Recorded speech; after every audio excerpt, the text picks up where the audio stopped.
वस्सलाम अला रसूलिल्लाह अम्मा बाद। हमारे मोहतरम फज़ीलत शेख डॉक्टर अब्दुल बासित अजीज़ साहिब हफ़िज़हुल्लाह ने मियाँ नज़ीर हुसैन मुहद्दिस देहलवी और फ़िक़्हुल हदीस यानी किताब नज़ीरिया का इख़्तिसासी मुताला पर PhD की है। अल्हम्दुलिल्लाह ये उसूल को एजाज़ हासिल है कि बर सगीर में पहला PhD का मुकाला इस फ़न पर अल्हम्दुलिल्लाह वो हमारे मोहतरम शेख साहब ने ये मुकम्मल किया है। इंशाअल्लाह अगले महीने में हम इसको शाया करेंगे। शेख मोहतरम को शायद इसको मिला ये मियाँ नज़ीर हुसैन देहलवी रहमतुल्लाह अलैह असल में ये जो फतावा नज़ीरिया है ये बर्रे सगीर में इसको उम्मुल फतावा की हैसियत हासिल है। और ये जो सल्फ़ी मकातब फ़िक्र हैं उनके जो भी फतावा जात हैं उनमें ये पहला ऐसा जो है वो एक बाकायदा फतावा है जो कि उस वक्त लिखा गया। और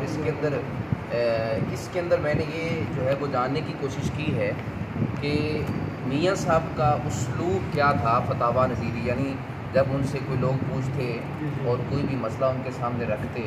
तो उनका उसलूब क्या था, उनका तरीक़ाकार क्या था जवाब देने का।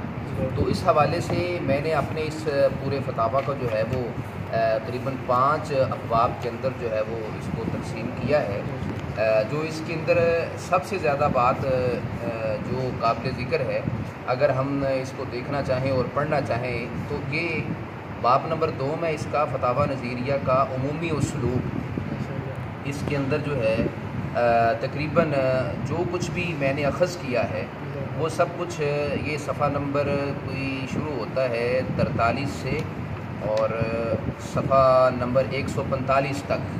तो इसका उमूमी उसलूब सारा इसके अंदर आ जाता है, जिसमें ये ज़िक्र किया है कि कुरान करीम की आयात से जो इज्तिहाद व इस्तिंबात का उसलूब था वो उनका किस तरह का था, फिर तफसीर से उनका इस्तदलाल करने का अंदाज़ क्या था, अहदीस से कैसा था, शुरू हदीस से कैसा था, कुतुब फ़िक़्ह और शुरू फ़िक़्ह से जो है वो उनका कैसा था, और फतवा की इब्तदा में जो एक अजमाली जवाब दिया जाता है उसका क्या तरीक़ाकार होता था, अशार से किस तरह इस्तिफ़ादा करते थे, फासले कलाम ज़िक्र करते थे, अक़ली इस्तदलाल का भी जो है वो तरीक़ाकार होता था, लुग़ात को भी देखते थे, और इसके अलावा जो है वो मशहूर फ़क़ीह और मुज्तहिद उनके मौक़िफ़ से भी इस्तिफ़ादा करते थे, यानी उसका भी ज़िक्र करते थे। तो बहरहाल ये अगर इसको इस वाले जो है वो एक चैप्टर को देख लिया जाए तो अमूमी उसलूब उसका पूरी तरह समझ आ जाएगा। बाकी बहरहाल ये 5 जो है वो मुख्तलिफ़ इसके अबवाब हैं, जिसमें बाब नंबर 3, 4 इसके अंदर जो उसके मशमूलात हैं, बाब नंबर 3 में 4 में जो उसके मशमूलात हैं, यानी मुख्तलिफ़ तरह के जो फतावाजात हैं वो कोई करीबन इसके अंदर मैंने 70 के करीब ऐसे बड़े फतावाजात उनको देख के, चूँकि सारी किताब का मुताला तो किया जाता है लेकिन उनमें से जो हमने चीज़ें लेनी होती हैं वो कोई 70 ऐसे यानी आप सैम्पलिंग कह लें कि 70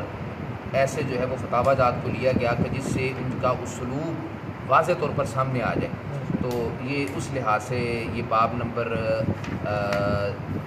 सोम है और बाब नंबर चहारम है, इसके अंदर इस बात का जो है वो तज़किरा ये सारे का सारा मौजूद है।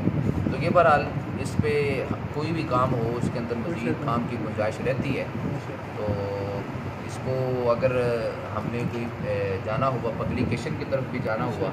तो इसको मज़ीद इसके अंदर जो है वो इसकी तरतीब और इसकी नोक पलक जो है वो संवारी जा सकती है इंशाअल्लाह। ये यानी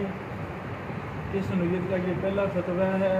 इसका ना तलबा को, मुफ्तियान को, उलमा को शायद बड़ा फ़ायदा होगा। मनहज में लेकर फतवा लिखना कैसे है। हाँ जी। माशाअल्लाह।